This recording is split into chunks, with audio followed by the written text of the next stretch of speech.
About effing times, is that right, RSG? Yes, I think it is about effing time. Welcome to another stream of Liar Bird Edits. Thank you for sitting patiently and waiting for me to make tea.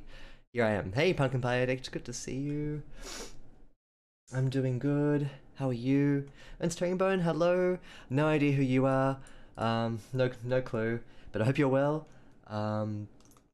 Yeah, we'll be editing, like the herring in your name is familiar, so I think we'll be editing. Is it your story? I don't know. Maybe. Hmm. I've but not long since woken up, so like my jokes might be a little rusty. Sorry if that if that one didn't hit the mark. I sort of regretted like trying to go down that path as soon as I said it, and I'm like, oh, what am I doing? What kind of joke am I trying to make? So forgive me, Ernst Herringbone. You're very precious to me, especially because you deliver the wonderful stories for us to look through. Definitely. Hey TTLACC. Hello. How are you doing? Exactly. It needs a balance, right? You can't have just unmitigated kindness flowing through the stream chat. You need to have a mix. You need a balance. There was this Australian uh, sci-fi claymation children's animation called Plasmo. I wonder if Herringbone, do you remember that?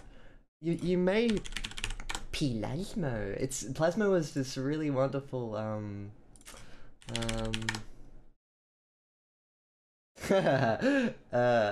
yeah.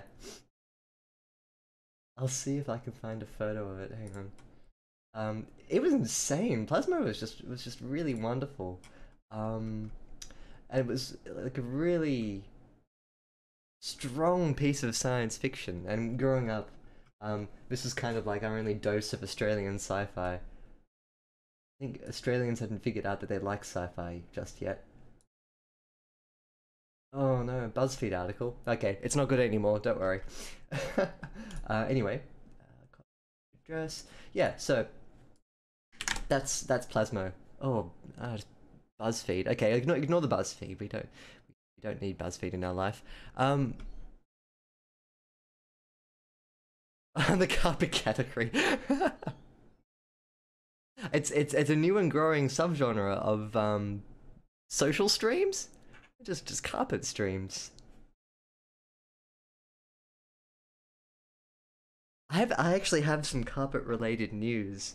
Um, is is a phrase I'd never thought I'd ever say in my life. I'll show you a bit later. You'll get it.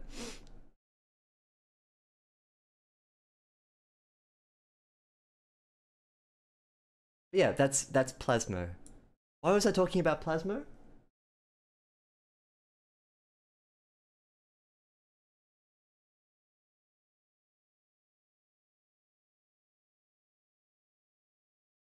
I don't remember why I was talking about Plasmo.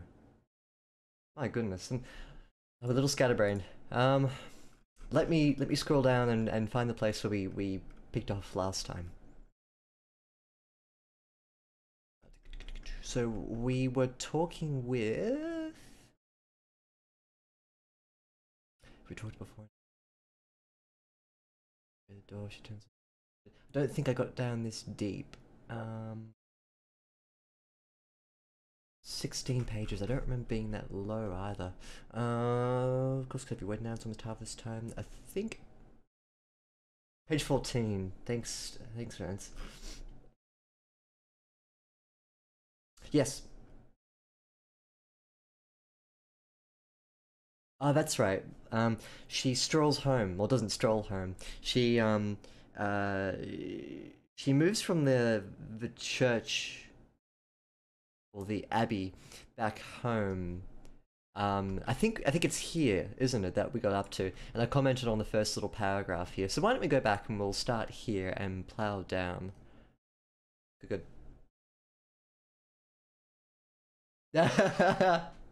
Oh yeah, that's right. Sorry, I'm just seeing Discord.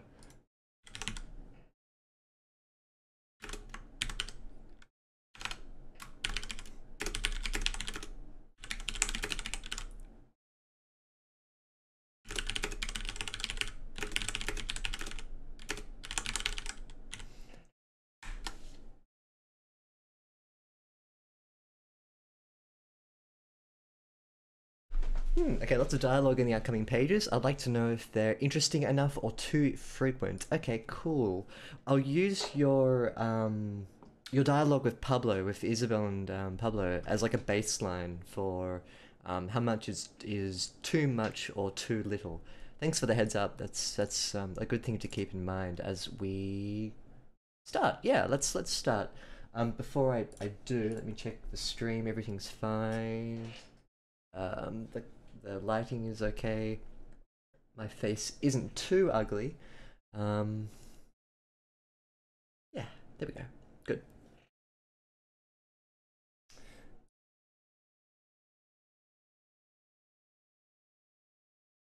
Alrighty, so Father Aza's and Marisol's words of duty and womanhood weigh down upon my heart.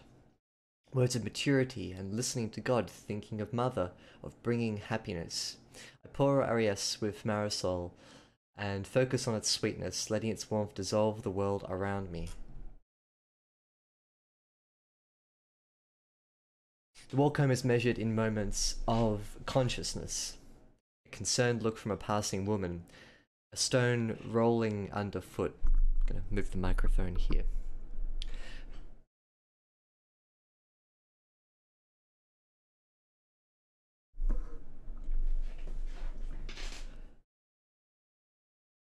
A stone rolling underfoot, the smell of roasting tomatoes. Yet somehow the vineyard fills me, finds me. Its rows extend like claws raked through dirt, and at its end, home in its welcoming, ever-present solidarity. The house, the bodega, the stable sit among a plain of green on chalk, held by an invisible rope between pomegranate trees. Bedsheets flop in the breeze. A wash bucket, repurposed from an old barrel, leans to drain against the house's wall. Pablo's craftwork.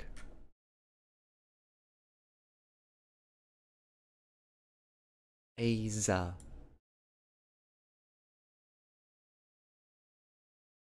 Aza. Okay, cool. I'll keep that in mind. I don't say tomatoes. It's tomatoes. Like Tom. Hi, Tom. That kind of Tom. Tomatoes. Tomatoes.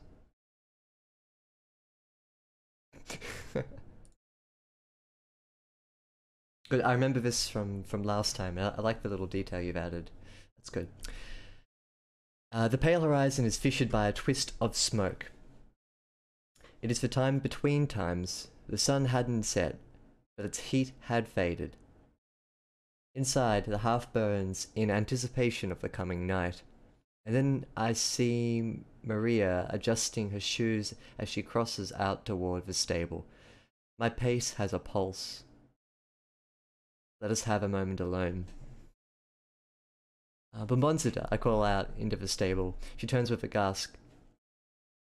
I'm gonna assume this is Quesutso. I didn't know you were home. The stable is rich with the smell of hay, which Maria passes in handfuls to the mare. Her hair is damp. Have you bathed?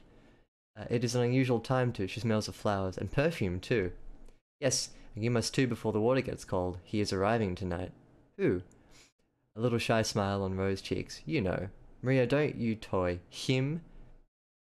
The mare lets out an impatient huff, looking at the hay. Maria whispers through her blush. Eliseo. Eliseo. God is surely resting, for today is nothing but cursed. When, Maria? You lie. When? Ah, you'll frighten the mayor. He's coming from Cadiz and will eat with us. He will stay the week, father said, until you are. Do not say it. I will not be with him. Her eyebrows crumple with confusion. She was asleep when father had sat with me to talk about Alicia last night, so she hadn't heard my response. Father had said nothing about him coming tonight.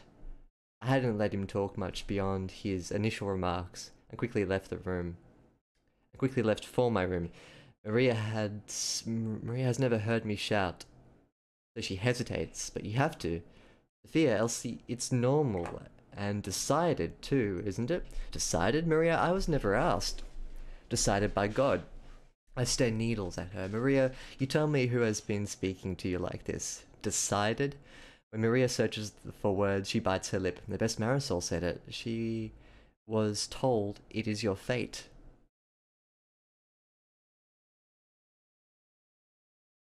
I didn't pick up on the dialogue tag thing. There was one case where it was back. Um, like here. Hmm. Let's push on. I'll come back. Don't you worry. I'll uh I'll save something special for the dialogue tags.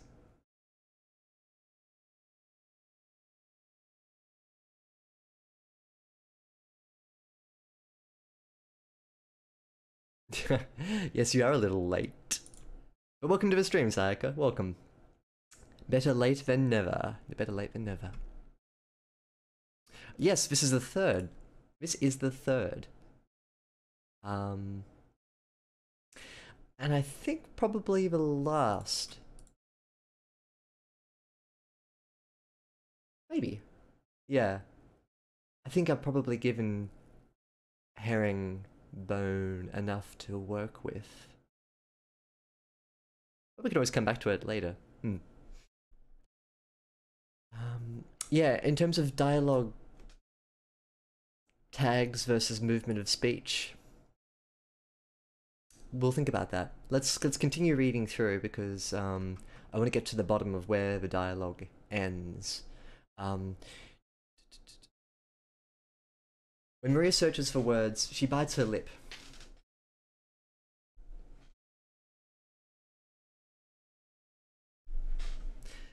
She was told it is your fate. How can she know anything? She is blind. She cannot see it. She cannot know fate. She can listen. She wraps a string of hay around her finger. Shavelita? Shavelita? Um, it is exciting, isn't it? You will be married. Everyone is happy. Even Mama has started sewing again just for this. She'll make a new dress for the both of us. Is a new dress all it takes to give me away? If I am married, I will live in Cadiz. Or Cadiz. We'll have no sister anymore. Or you will have no sister anymore. Finally, she considers the truth for a moment, and then, but I can visit, no? How? Ride there alone? A whole day? It takes a whole day, Maria, and nobody has time to accompany you. Are you stupid? You cannot even ride. The words have stuck poison in her smile. I just came here to feed the horse. I didn't decide it. Either way, the bath will be cold soon. She turns, and an untraversable distance extends across the room. It's a cruel, silent turn, and I can't find the words to apologize. Instead, I leave her alone with the mare. Let's cut there, and we'll go up to the start. I think that's a good amount of dialogue. It has a good back and forth. It's not too. It doesn't feel like it drags. It's engaging. It covers some interesting points without being redundant too. I think that's probably the biggest thing about long dialogue trains is to make sure that it's not redundant, but you're not redealing the hand over and over again. Okay, let me go back and read chat. Excuse me for one moment. I think Sekoj arrived. Yes, yes he did. Hello. Hi Sekoj. Pumpkin Pie Addict says, I like dynamic chapters, moving and talking. I'm trying to balance it in my writing. Aaron Sorkin style almost. Yeah, characters doing things when they're talking is 100% an Aaron Sorkin trademark, isn't it? He's a great writer. I love Aaron Sorkin. Um, I've done third streams before in the past, like sometimes even four. My longest I think is 5 with Nick. Um, um, Nick of Night, other Nick. And then there was the magic realism story about Sadik and Jabal. I finished that one off completely. Usually I just sort of put my finger on how useful um, continuing on the story is. I guess that's my sort of measure of how many streams I decide to do. I'm close to 10k. Are we close to 10k followers yet? 124 is getting close. It's what, like 1.24% of the way there. So yes. Um, let's not remind everyone what's happening at 10k. Hmm.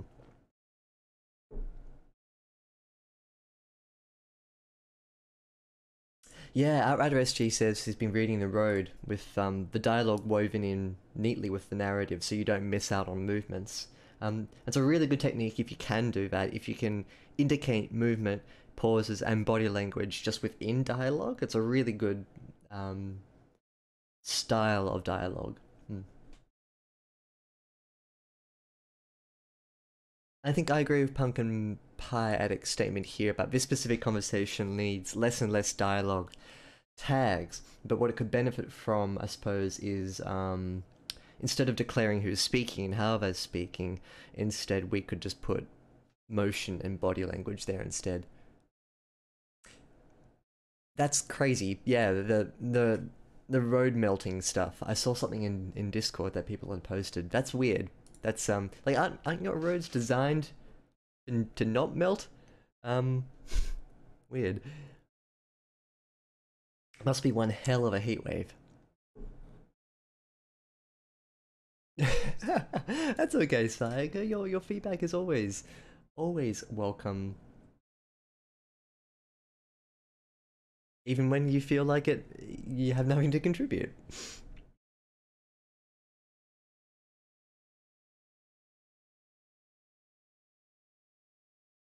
I can just try and distract.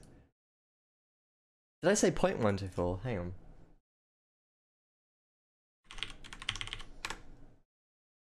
No, oh, wait, it is 0.1. No, wait, hang on. What am I saying?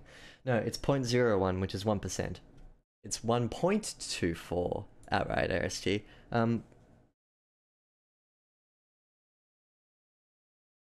Yeah, it is 1%. It's just designed not to be hot.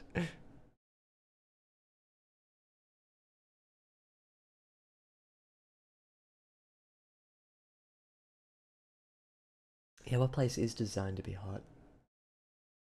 Deserts? But you can have cold deserts too. I think Antarctica is technically a desert.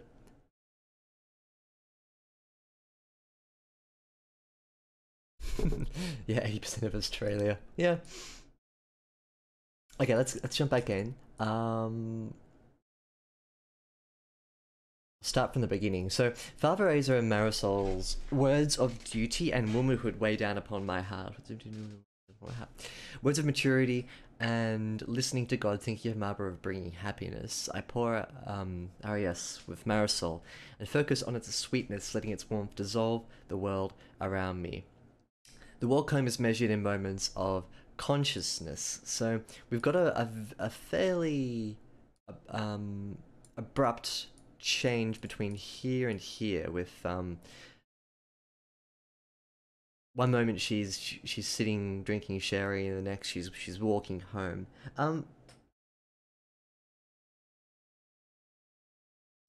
I'm getting more and more used to seeing this as the story progresses from start to this point here. There are a couple of other places where I think it's in your writing style.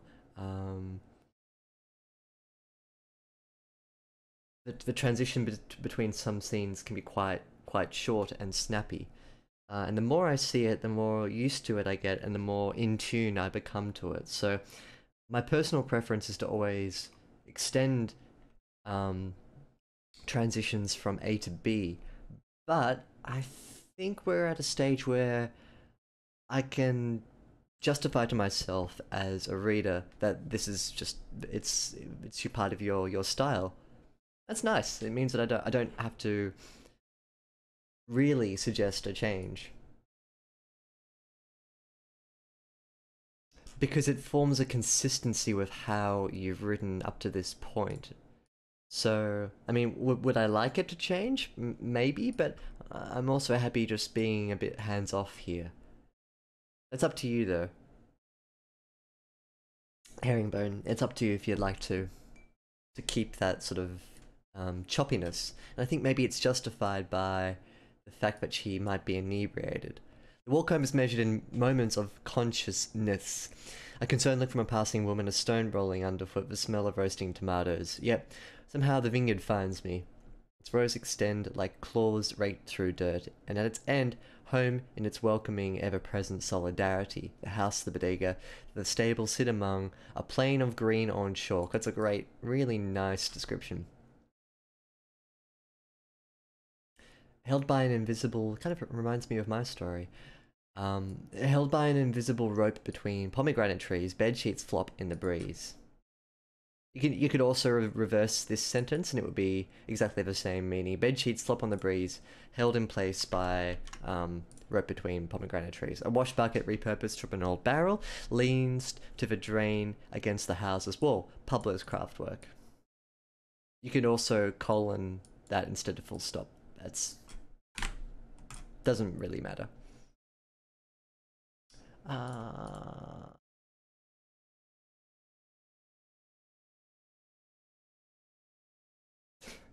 yes, it is real psycho. I think that that song is a national treasure. I wouldn't even be mad if that became our national anthem. I think it's a great song.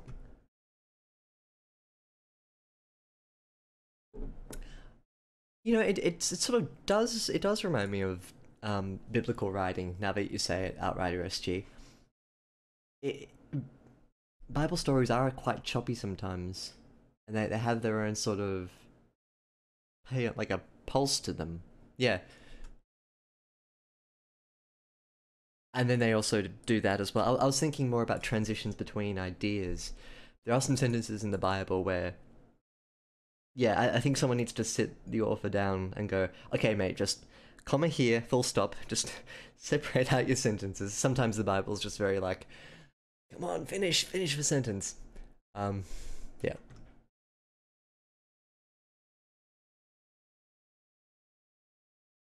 Hmm.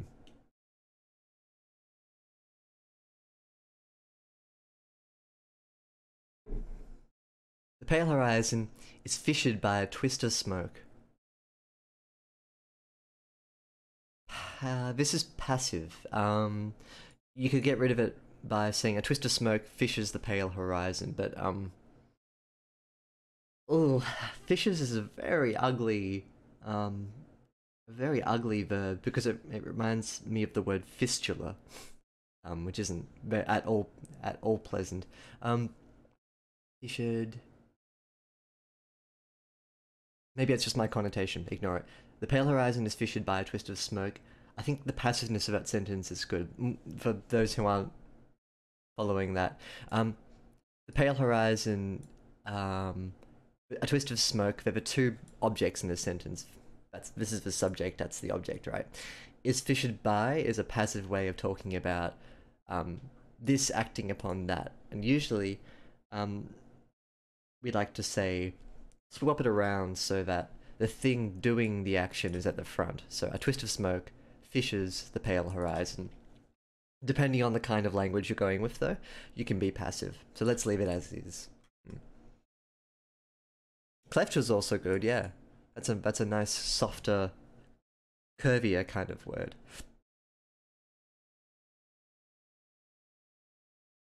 Oh, sorry. That's okay, Outriders. Gee, sorry, I was off the wavelength there.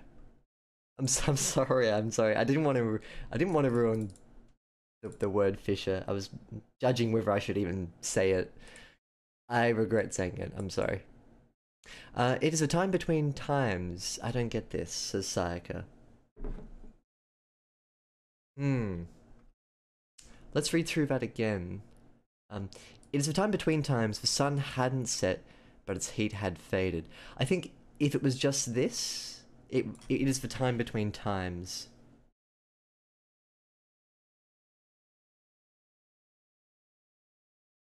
If it was just that, personally, I think it's poetic enough to have its own internal consistency. But what what Herringbone does is he puts a colon and then it explains what it means afterwards. So the sun hasn't set. We need to be careful about tense here.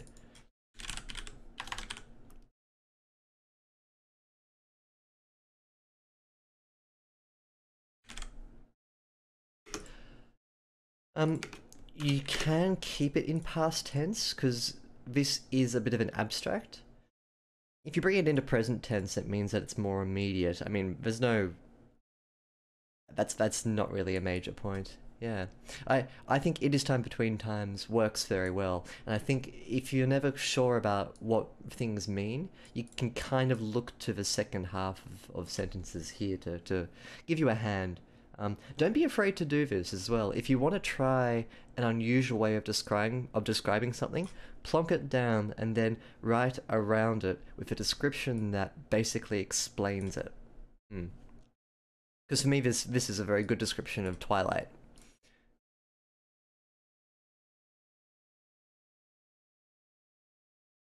Hmm. Right, and as Outrider SG says, it's abstract, and then it's very readily defined with a present tense example. Are we getting any carpet today? Says the real Sayaka.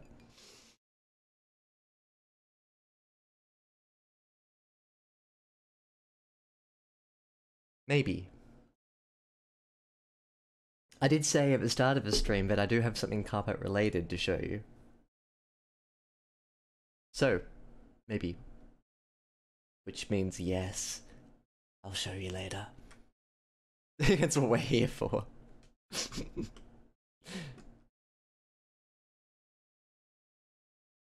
Inside the half burns in anticipation. Because we've got a new paragraph here, we have to redefine what inside is. Great movie, by the way. So because we have started a new paragraph, we need to redefine. Oh, we can't use these types of to refer back to objects established in the previous paragraph. It's just a structural thing, but you're gonna have to say inside the house. Um, Look, it's one of those lame things where I know exactly what you mean, because we've just had a whole description of the house and then back to the horizon and back inside the house. Like, I get it completely, but I think the structural consistency, you got to redefine what inside is. Great movie as well.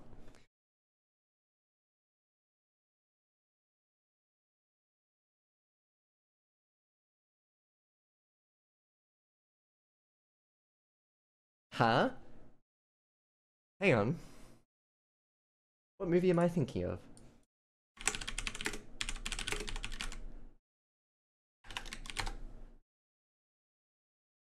Oh, I'm thinking of Inside Out. Oh, I'm a moron. Oh, I was thinking of Disney Pixar's Inside Out, and I forgot it was called Inside Out. I thought it was just called Inside.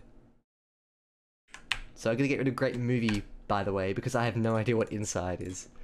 Yeah, apparently it's about a scissor-wielding psychopath terrorizes a pregnant widow on Christmas Eve. Oh god, it's one of those seasonal holiday horror movies. That's awful. Oh dear.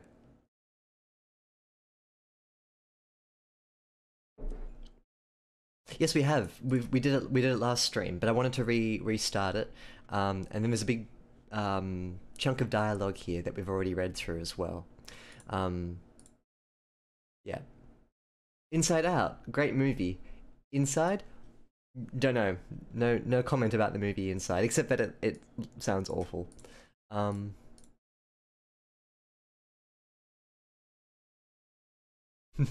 I'll be sure to wake you up, Psycho. Don't worry. I think it's literally in the next paragraph here. And then I see Maria adjusting her shoes as she crosses out toward the stable. My pace has a pulse. Let us have a moment alone.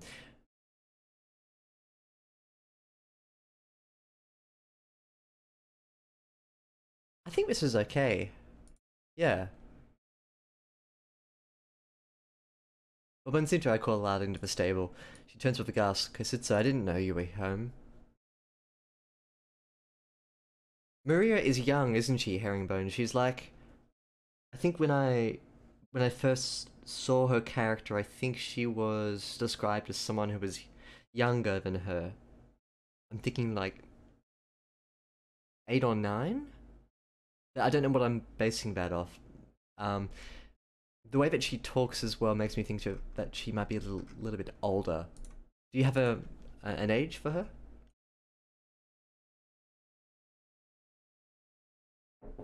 Hmm. I like it as well. My pace is a pulse. 11, cool.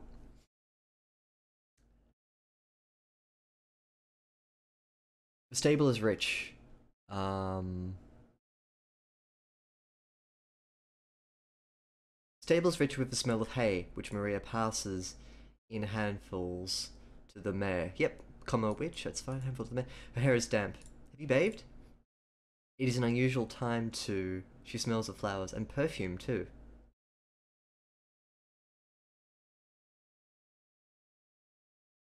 Yes, and you must too before the water goes cold. He's arriving tonight. Who? A little shy smile on Rose's cheeks. That's really good. I like descriptions like this that are very self-contained, almost fragmented. I think they work really well as dialogue tags without being tags. You know, Maria, don't you toy him. The maid lets out an impatient huff, looking at the hay. Maria whispers through her blush, "Elisio, God is surely resting for today is nothing but cursed." That's really good. When, Maria, you lie. When? Ah, you're frightened, the mayor. He is coming from Cadiz and will eat with us. You will stay the week, father said, until you are. Do not say it. I will not be with him.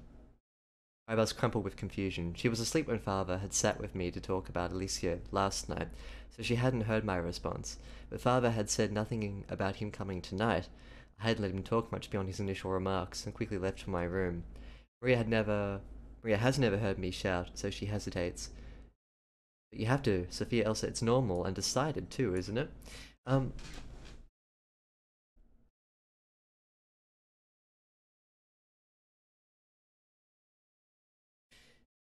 let's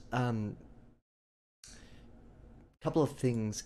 Um, hesitates, comma dialogue is strictly not correct because you need to have a word that motions into talking. But I also have a suggestion to put this here. This is quite strong as well. Maybe think of a way to reconfigure this. This Maria has never heard me shout. Maybe with something like, um, it is a rare day indeed for my sister to hear me shout. So she hesitates, and her eyebrows crumple with confusion. I think you can make that one sentence. Put it up here as well because this is one of those twisty kind of back information modifiers. I don't know from this alone whether she's shouting, and then we had a big paragraph, well, not a big, couple of lines here, which culminated in Maria has never heard me shout, and so I think, oh, okay, so she must have been shouting here. If you're gonna do that, plonk it here in the last paragraph. This, however, starts to get into the territory of having a dialogue tag at the after the dialogue. Um, if you're going to do that, I'd say it's justifiable because it's run together into this idea of her sister hesitating, her eyebrows crumpling in confusion. So it's less about Maria and sorry, it's less about Isabel and more about Maria. Give me a sec. Just gonna go back and read.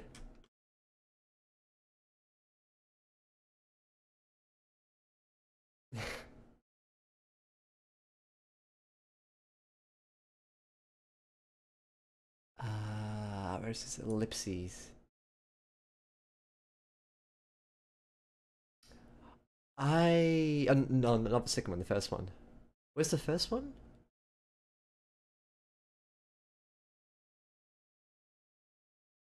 Ooh, yeah, I'd agree. Yep.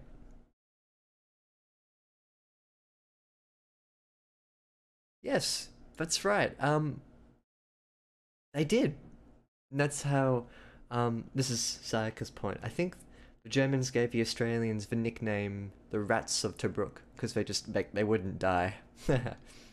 uh, Interesting, isn't it? Hmm.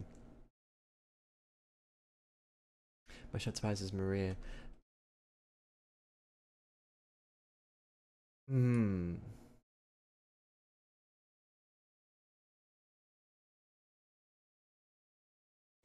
Yeah.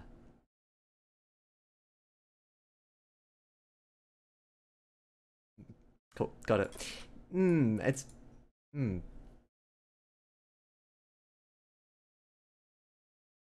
Yeah. Let's take that suggestion, Sayaka, and we'll sit on that one for a while.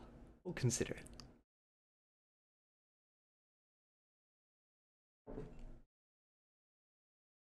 I'm disappointed. I haven't seen Shrek yet. He's here somewhere. Herringbone is Alicio Shrek? He's just gonna come in and be like, this is my vineyard now.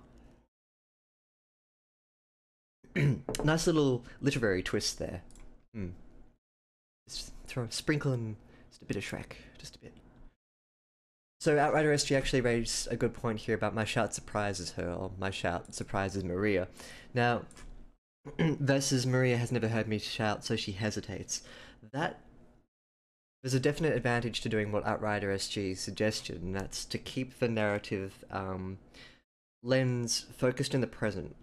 What this does here is it sort of makes the events of the story seem a little bit distant. Now, depending on what you're going for, either way is fine. It's more about what's consistent with what we've established so far.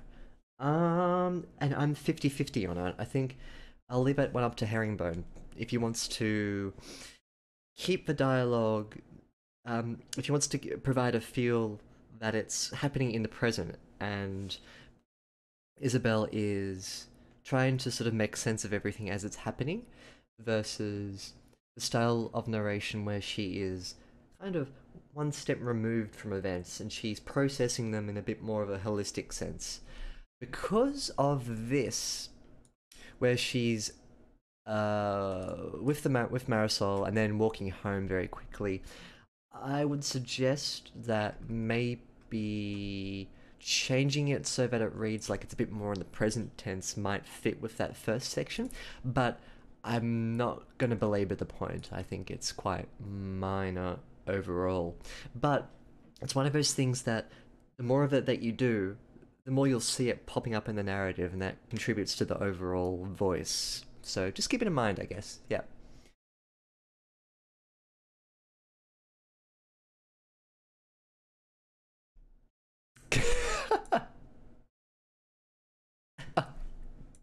Oh my god. Uh, I'm surprised that Psycho didn't suggest that one. Maria's face depresses into a little ooh. He arrives on dog care.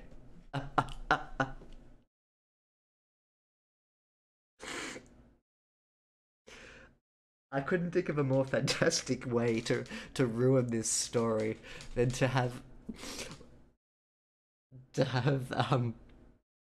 Shrek and Donkey arrive together with Shrek on Donkey and having this really serious story about Isabel being married off and all of her concerns, and just having Shrek at the end.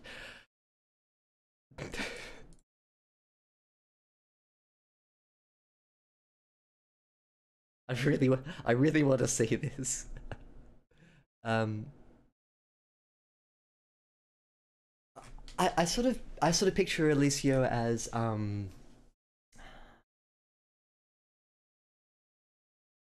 kind of suave but dark. We haven't heard it. Actually, that's a good point, Herringbone. And maybe one that's kind of well served here is that we've never had a picture description of Alicio, and I think that's very clever because I picture him as sort of like a bit of a conniving, sinister figure, whereas Outrider SG pictured him as kind of like the fat pig merchant capitalist kind of thing, which is Shrek. Um, I like assuming that this is partly a joke, but yeah, it raises an interesting point about who, um, with the lack of description, people can sort of fill in the gaps, and I think that's really clever. That we've never had a full, proper description of what Alicia looks like. It works really well. Um, Stream lagging a bit.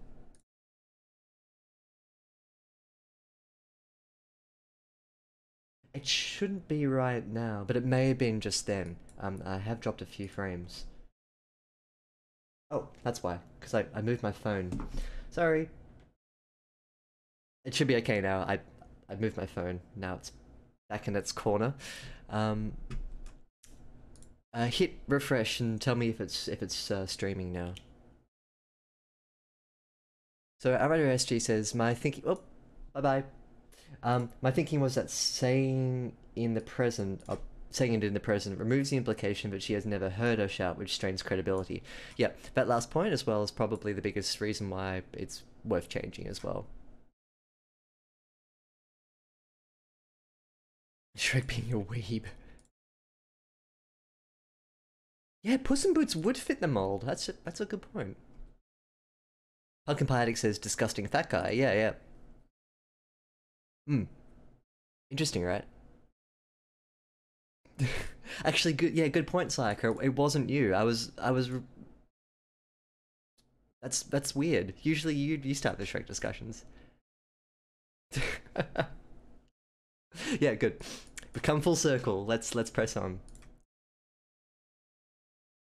Um, and it's decided too, isn't it? Decided, Maria. I was never asked.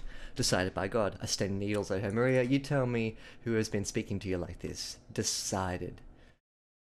Maria searches for words. She bites her lip. The best Marisol said it. She was told it is your fate. This is sometimes when you don't demark what how a word is said, it can go kind of two directions. Decided. Um, Speaking like this. Decided.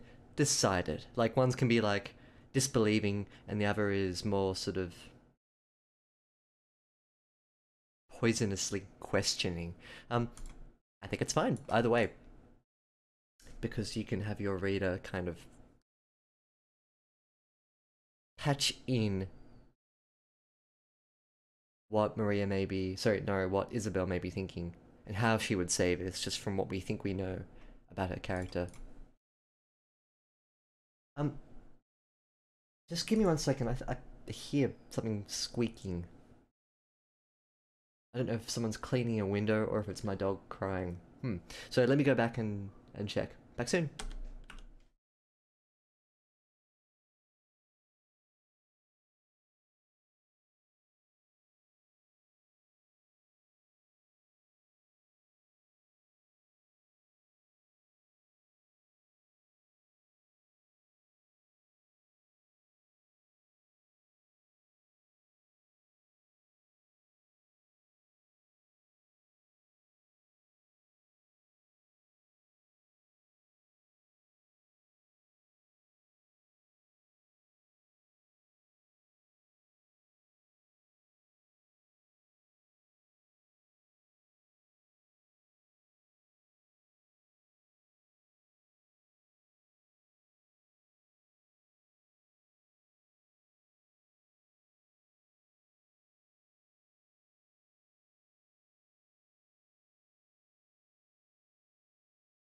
Alrighty, hello.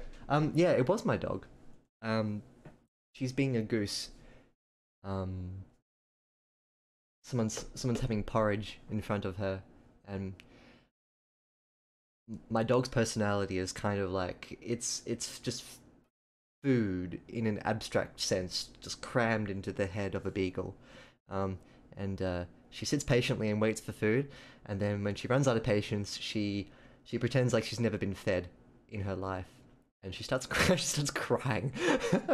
uh, it's funnier when you're there seeing it, but yeah, it's I don't not feed my dog. She's just a yeah, she's a beagle like this one, but hungrier all the time.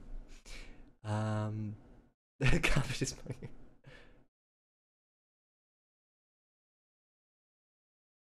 I I thought it was someone cleaning windows, like an ee kind of noise. But yeah, copyright infringement. They're breaking down my doors, sending their finest hit squad to take care of me. Yeah, yeah. Dogs and their appetites. It's pretty crazy. I think I just heard a porridge bowl being lowered to the ground. Um, so now she'll be happy. No more crying.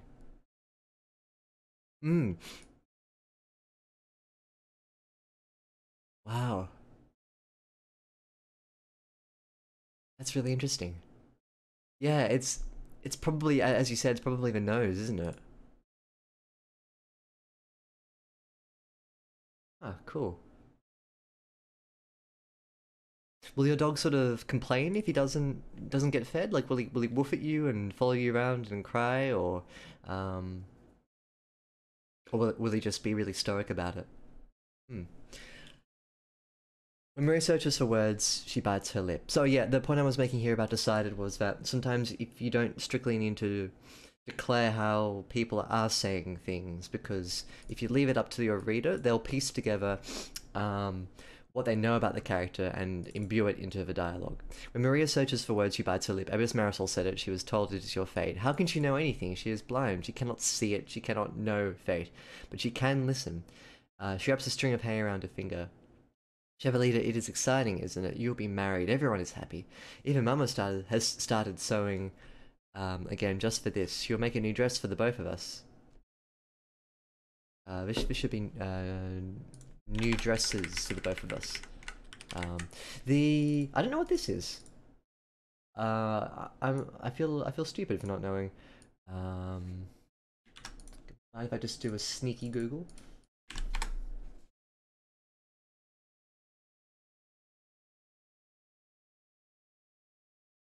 Is it a name? I'm not sure what Chevalier is. Mr. Herringbone, can you help us help me be less stupid?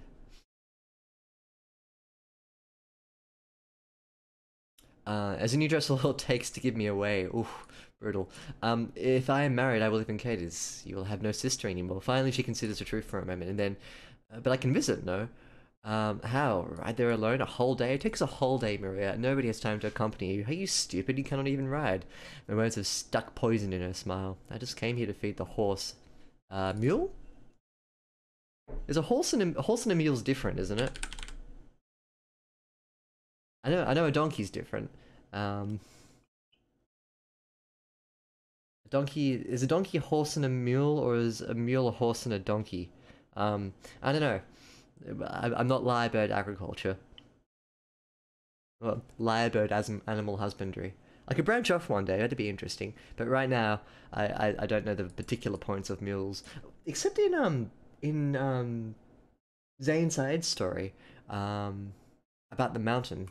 I think we touched on this before. Because Sadiq was a mule. Anyway, it doesn't matter. I've forgotten the horse mule thing. I didn't decide it. Either way, the bath will be cold soon. She turns, and an untraversable distance extends across the room. This is a sentence I'd like to reconfigure. An untraversable distance is a very declarative statement. I think you can find a way of making it a bit more sort of human and more immediate for the purpose of this sentence. So she turns, and I feel you can just say a chasm, but that's a bit cliche. So she turns her back on me and continues feeding the mule.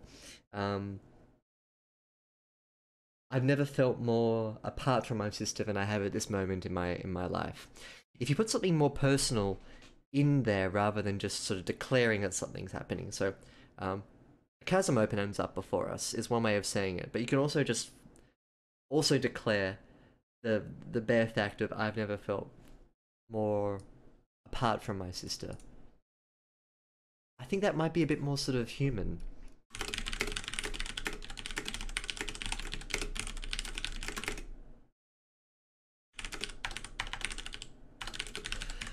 Sometimes a simple statement can be more effective than a verbose one.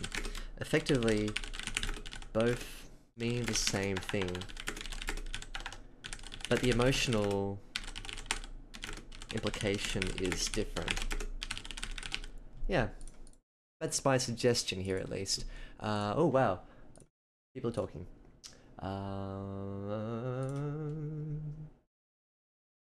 Pumpkin Pie Addict says, my dog won't care if we didn't feed him, or we don't feed him. A bowl of kibble after 2 days. Whoa! Damn, that is a disciplined dog. Until the human food comes out. Ah, yeah, the human food. Chavala is a Spanish nickname version of Isabel. Ah, that's cool. So Chava is like Isabel, and Chavel is Isabel, Chavela, and Ito is little. That's a really great. So hugely big if true. No, what am I trying to say? Great detail here about.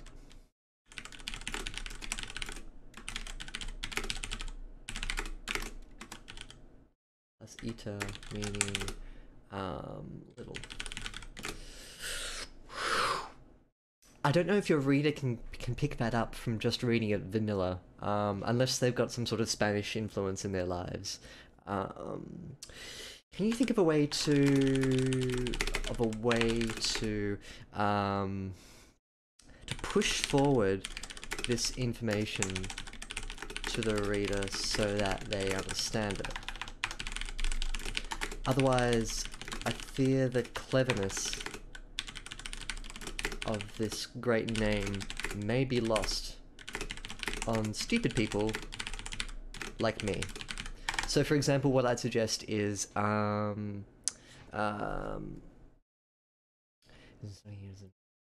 for example, in the story that I posted onto Discord last night, there is one character says a nickname to the other character, and the other character says, "Don't call me that, I hate it," but in a different sort of inflection. If you can do the same for Chavalita, so for example, e.g., if you make Isabel stop the narrative and comment about the pet name, which is what I would do, and / what I have done in my story to make sense of a name. This is it's too good to let it slip.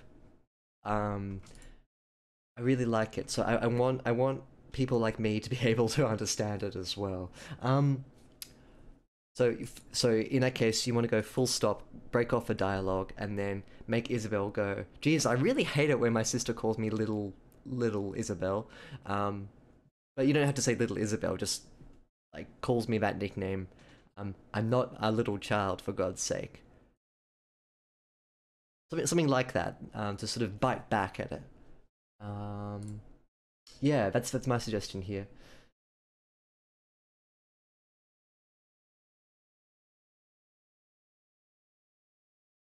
Oh, okay. It's and Herringbone continues. It's a Spanish version of saying Tomo, etc. Davo.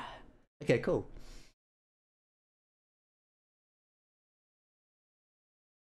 It's funny, like some dogs just don't touch kibble. I'm reading through the chat log here, by the way. Not my dog. She loves kibble. she loves everything. Um, Foreshadowing Shrek's arrival. I love it. Hmm. The donkey has been used as a working animal for at least 5,000 years. Wow. Good donkey facts there, Outrider SG. That's cool. The mule is an offspring of a donkey and a horse. Typically sterile and used as a beast of burden. So it's a horse's ass. Is a horse's ass his woman? Little Izzy. Yeah. It's yeah, basically little Izzy. but without the SoundCloud rapping.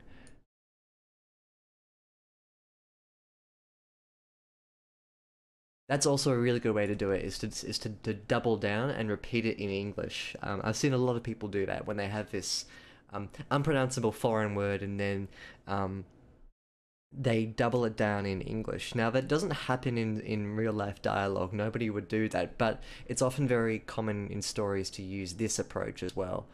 Yeah, and it's totally valid. So you can probably do that too. Yeah, okay, well, for what it's worth, I think that most of the time I can piece together what it is that's going on by context, and I think you've done a really good job of that. Um, some words are basically English words, like mama. Um, uh, so here, for instance, like "Bobansita kesutsu," I don't know what either of these mean, but it doesn't really matter because um, the context of the scenario helps me figure it out, even if I don't get a one-for-one translation. It certainly makes it feel more real, and I think you're doing it in a way that's effective without being tokenizing, so to speak. Like the real drawback of like sprinkling in the Spanish is that it becomes unbearably on the nose. But I think that's a real there's a craft to doing it properly, and I think you've struck up a good balance. For me personally, I haven't ever been like, um, you get that cringe inside of you when someone does it improperly, and I haven't felt that, and I think that's probably the best measure of if it's good or not, if it's worthwhile or not to have the language sprinkled in. Um, yeah, it's one of those weird things where you have to go by intuition. Hmm. So Yusaika says, Astenios, how come she not see it? I squeeze daggers at the lass.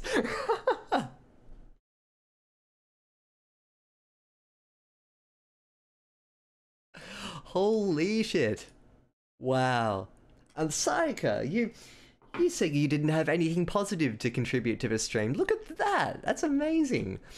Um yeah, I mean Ernst Herringbone, I think we can just cut the stream there. If you go through and just rewrite everything like that, that's beautiful writing. It's this weird mix of like Australian and um I think the way the cookie crumbles isn't Australian, but like you've got all of these weird Australian, like I squiz daggers, and we don't call people lasses too. It's this weird international mix. I love it. That's great.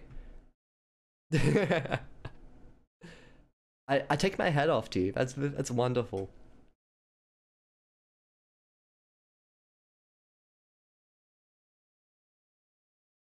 Is this Australian? The way the cookie crumbles?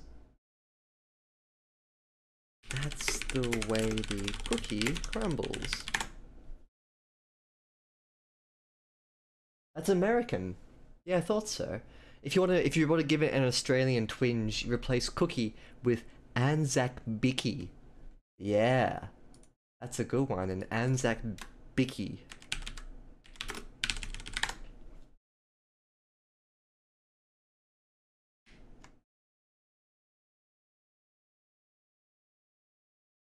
Uh, that's a horrible photo of an Anzac biscuit. Yeah, there we go. It's a lovely photo. Anzac biscuits come in two varieties: extraordinarily soft and like rock hard, and there's no in between. Um,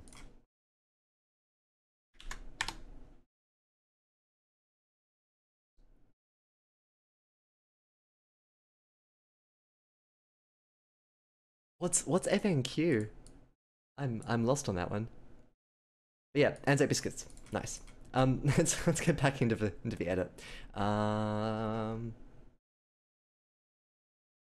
yeah, watch out for the irreversible distance, and then the point here I was making out Chavalita. Yeah, and my opinion on the Spanish sprinkled through is that it works well, and it doesn't make it seem parochial or on the nose. If anyone else has an opinion about that, let us know, because I think the more people who weigh in about that issue, um, the more real it becomes, our feedback. So yeah, if a fan of Queensland, yeah, of course.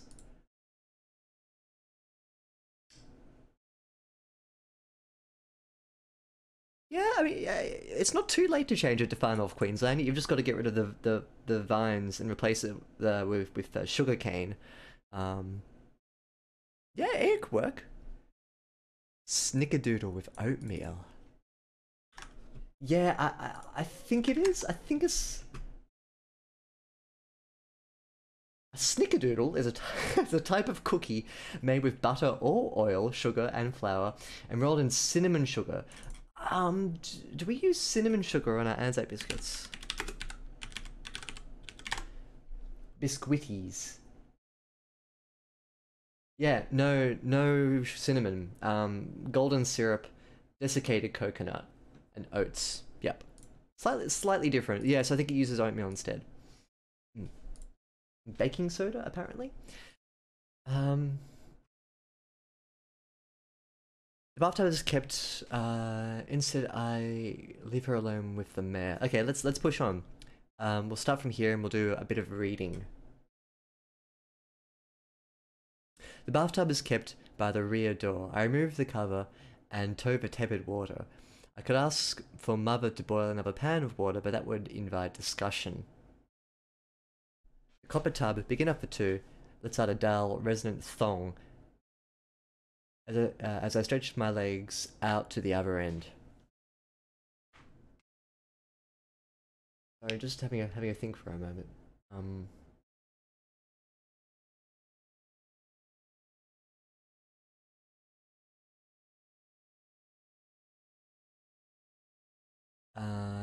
as I stretch my legs out to the other end, lavender oil thickens the air and reminds me of Maria. When I'm finished, I'll apologize. My dear Bomoncito, almost a lady herself, and yet still fluttering at the fantasy of marriage. And corruptible. A little china pistol used as leverage for a wedding. That's a very interesting image. A little china pistol. Also, good that you dropped in Bomboncita again, and now I think we have an idea that this is a nickname, and before that was my hunch. So yeah, good. I agree. Yes, very nice M dashes you've got there. My compliments on the M dashes. Um, you could also M dash this as well, but the commas work just fine. I'm from Sydney. I'm from Sydney, Sayaka, which is in the state below North Queensland. Queensland is the tropical state on the eastern seaboard, um, and it goes up very much into the tropics. In fact, it gets very tropical at the top. Yeah, and then down the bottom it's slightly more temperate. Then you hit our state, which is New South Wales, and New South Wales ranges from warm and then to like a little bit less warm down the bottom. It's a very sort of stable state. Yeah. Hey, I remember the 2000 Sydney Olympics. Yeah. That was a really fun time in Sydney. Everyone was happy and I got to see the torch as it came past sort of my house. It was down the street from us. And we all lined up and we saw it go. Yeah, it was really cool. Oh, you're from Geelong slash Melbourne. Very nice.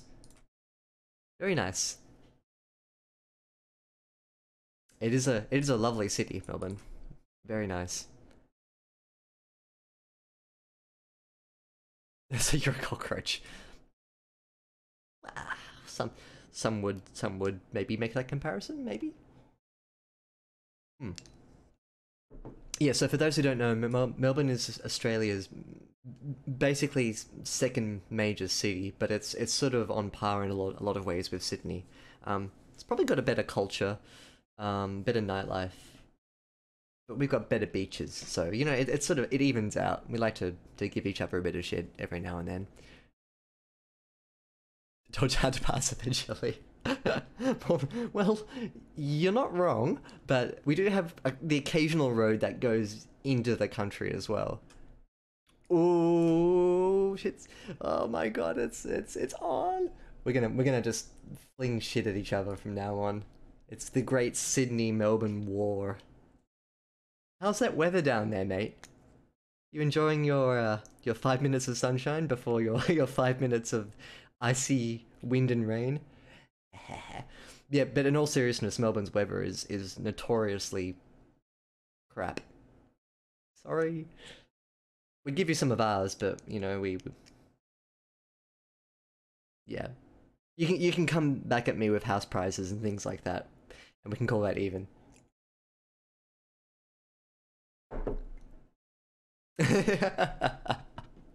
Exactly. Yes. How's it? Yeah. They're cuddly. Okay. The funnel the funnel webs are cuddly. You're missing out. To go through the ads.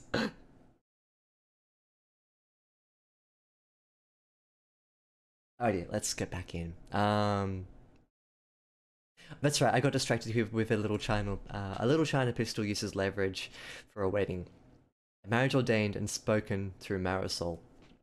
No other marriage had been decided. Even those arranged between families were done without God's whispered instruction. And to a man Marisol has never met. A man father knows better through wax-sealed invoices than in person. A spent plum with no business waiting a capataz's daughter. Had we even talked before? I have no memory of meeting him for the first time. Many years ago, when the root plague had soured the vineyard. I do remember the second time. It was 4 years ago on Maria's 7th birthday. Alicia had written to father speaking of a new plague, one more sinister than the first. It hadn't yet swept Jerez, but Alicia had apparently witnessed its tidal devastation. That was the year father's hair began to grey. Fellow Capitaz met in our house to debate whether to pursue Alicia's offer. The root plague still weighed heavy in our minds. So much had already been lost, the least being their crops. How could they refuse and risk this new threat ruining them? Again, each vineyard was indebted to Alicia. Shipments of foreign vines were grafted onto the plants he had brought only 10 years earlier. Every year since, father lamented how those foreign bushes stand limp in the chalky native soil. Too tart, too simple, he had said, spitting seeds onto the ground. The yield underperforms every year. We still have Arias. We might have to pay, but we have Arias. Senor Rogers Cabo, Senor Morales, and soon Diego are all selling their land. Luis Rogers, once the town's wealthiest man, and his 4 sons now pick grapes and build barrels for father. Once Pablo Rogers was more than a simple farmhand. Isabel, father's voice cuts through the door. Be dressed immediately. From beyond the walls, the house thuds with the movement of heels. Isabel, mother's voice calls out. Out of the darkness, I hear the beat of hooves on dirt. I find my hands hard to control as I slip my dress back on. They are hard boots, riding boots, creeping across the floor. Soft but frantic steps make their way down the hall, followed by a quick tapping upon the door. Alice, his mother's voice, as I pull the door open. Her face looks skeletal and pallid. You are a mess here. Before I can object, she's guided me back behind the door and is running her hands through my hair. It's still damp. Where have you been? Don't even tell me excuses. Show me your dress. Is it marked? Spin. Spin! She smooths my elbows with icy thumbs. Save your words. You will dry your hair properly, and come greet him as a lady. She leaves the room just as quick. With fierce but soft steps towards the kitchen. Let's do this little section here. The bathtub is kept by the rear door. I remove the cover and tow the tepid water. I could ask for mother to boil another pan of water, but that would invite discussion. I'd add a little sentence here about you can add a detail between these two sentences, and what that would do is it'll allow you to get by with the use of water in 2 sentences. Tepid water, pan of water, they run together a little bit. So in addition to getting rid of the water repetition, you could add a little sentence here describing like if there's any steam rising or if it's just like a still lake, that sort of thing. Lee Everett, always a pleasure with your YouTube contributions. Oh hey, 667. Hey, Welcome to the stream. Good to see you again. It's been a little while. We're working through Ernst Herringbone's story, which has been lovely, by the way. It's been a real treat to work through this one. Kopitar big enough for two. Sorry, I'll add a little addendum to this. You can add. Ugh.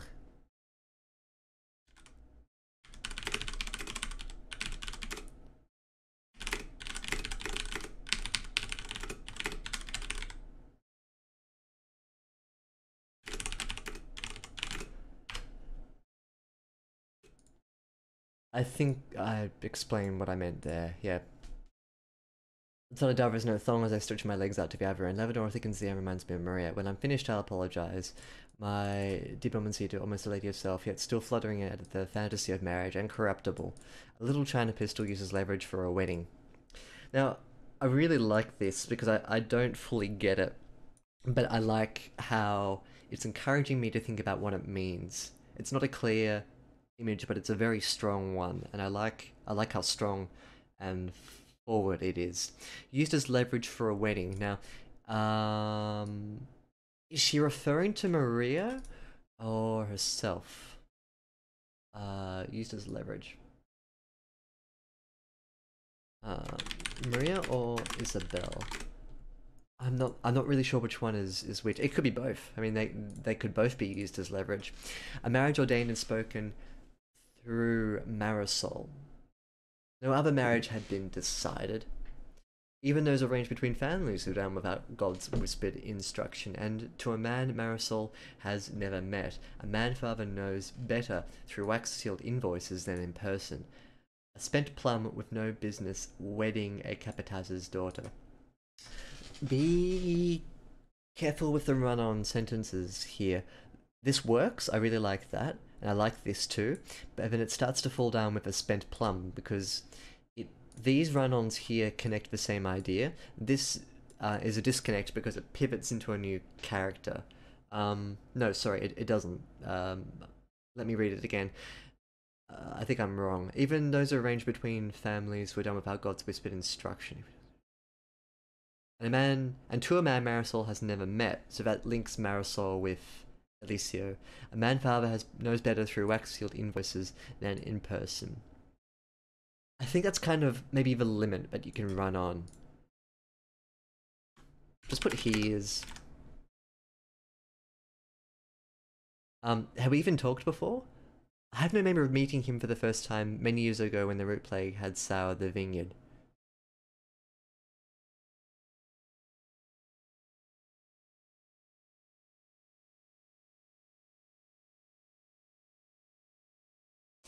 Many years ago when the root plague had soured the vineyard was when Alicio had contact with this village, and she has no memory of meeting him then. Can I suggest reconfiguring this a little bit? I have no memory of meeting him.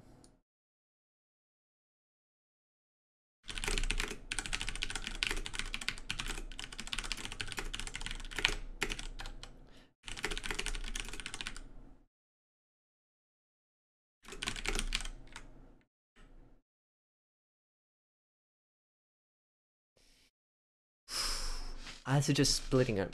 I have no memory of meeting him when his unfortunate presence. Oh, you can have first graced our village. Yep. You can give it a for the first time. That was many years ago when the root plague had soured the vineyards. I'd say plural, and that way it's collective for everyone. This also... I'm suggesting this change because the original construction of this sentence made me believe that she has an impression of having seen him during that event, but no direct memory of it, which is a weird thing to say. I got a very strange mixed message there, so I think this is what you're going for, so chop it and cleave it. I do remember the second time. It was 4 years ago on Maria's 7th birthday. Alicia had written to father speaking of a new plague, one more sinister than the first. It hadn't yet swept Jerez, but Alicia had apparently witnessed its tidal devastation elsewhere. That was the year father's hair began to grey. Fellow capitazers met in our house to debate whether to pursue Alessio's offer. The root plague still weighed heavy in their minds. So much had already been lost, at least being their crops. Um, Two things here. It hadn't yet swept Jerez. Ugh. What colour was it that Naz suggested? Pastels? Ah, so much better. Nice. Here, yeah, that's right. Pastels.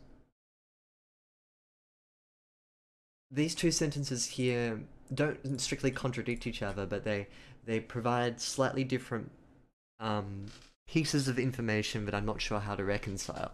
It hadn't yet swept Jerez. The root plague still weighed heavy on their minds. Is this a separate root plague to the one that currently is sweeping through elsewhere but yet hasn't reached Jerez? If so, just add a couple of words into this sentence to make sure that they don't contradict each other.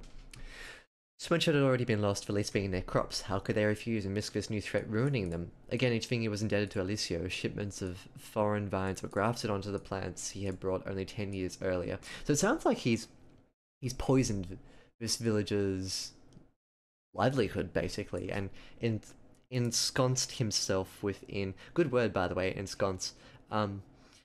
He has ensconced himself deeply within the agriculture of this village, yeah.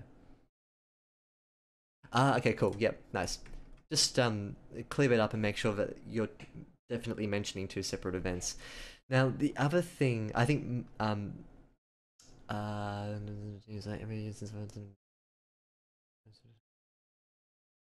let's stop here. I do remember the second time. I have no memory of meeting him. Um,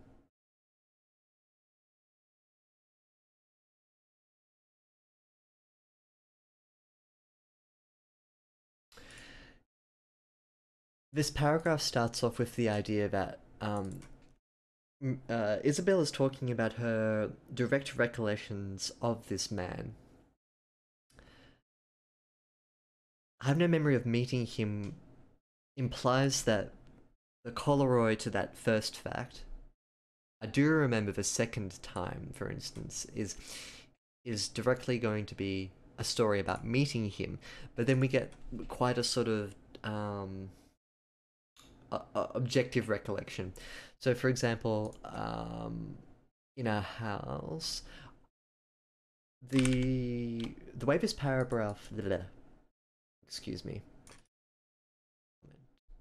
the way the paragraph opens with meeting him implies that Isabel is going to relay a story where she directly sees him in her mind's eye.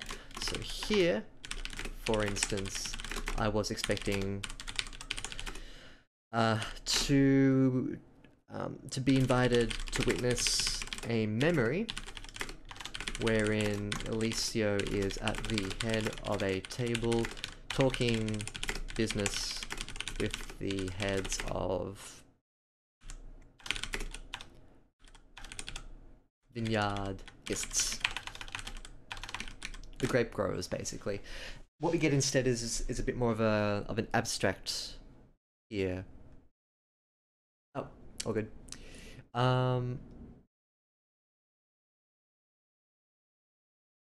On the one hand, if you relay this scene directly, you spoil the surprise about what Alessio looks like.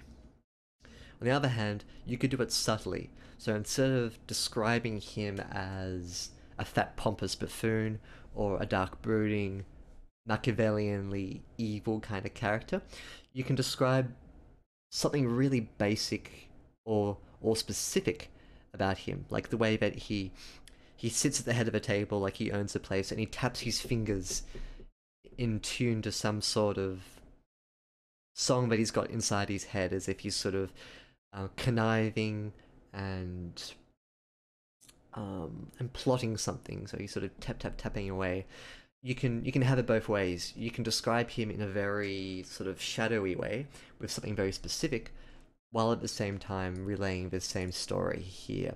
What I think it does need, though, is for you to follow through on the promise of actually meeting him. If you don't want to do that, you can reconfigure the paragraph so that it conveys the scene a bit differently. Does that make sense? Hey, nice. Yeah, feel free. It's a really just something specific um, is a very useful way to describe characters without spoiling the surprise. Good for monsters too, by the way, Outrider SG. If you don't want to describe specifically what a monster is, you can describe a very direct behavior that it's engaging in, or a sound, or the way it makes someone feel. Yeah, exactly. Tapping fingers to an unheard beat. Cool. Good, good. Let's move on then. But we still have Arius. We might have to pay, but we have Arius. Arius. Senor Rojas Calvo, Senor Morales, and soon Thiago are all selling their land. Up until here, it makes sense for Father to be saying this to himself. Who is this said to? The first part is okay as a sort of indirect quote. Re-quote. But it gets increasingly specific. Ugh, words. Words are hard to spell. It gets increasingly specific as the sentence moves on, making me think that it's supposed to be tied to a specific scene, to a direct scene.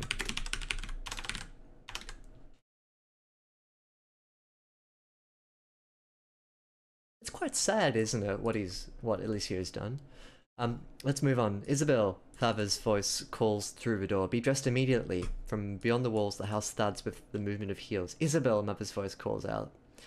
From out of the darkness, I hear the beat of hooves on dirt. Just a general comment about this little section here. Here, from here to here. We flit back and forth between inside and outside a couple of times, and it's a little disorientating. Let me explain why. Mother's voice calls out. From out of it, so this is inside, and this is outside. I hear the beat of hooves on dirt. I find my hands hard to control as I slip my dress back on. So again, we've got like another little break here where she gets out of the bathtub, she drives herself off. I find my hands hard to control as I slip my dress back on. I think that's a slightly too big of a jump. So, in keeping with your writing style, I suggest still having a jump, but just have one more sentence to sort of push her into action. Have one more sentence in between here to push Isabel into action.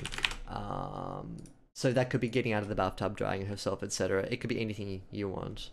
E.g. getting... or drying herself. Down, that sort of thing. So, let's color the inside pastel pink, and let's color the outside blue.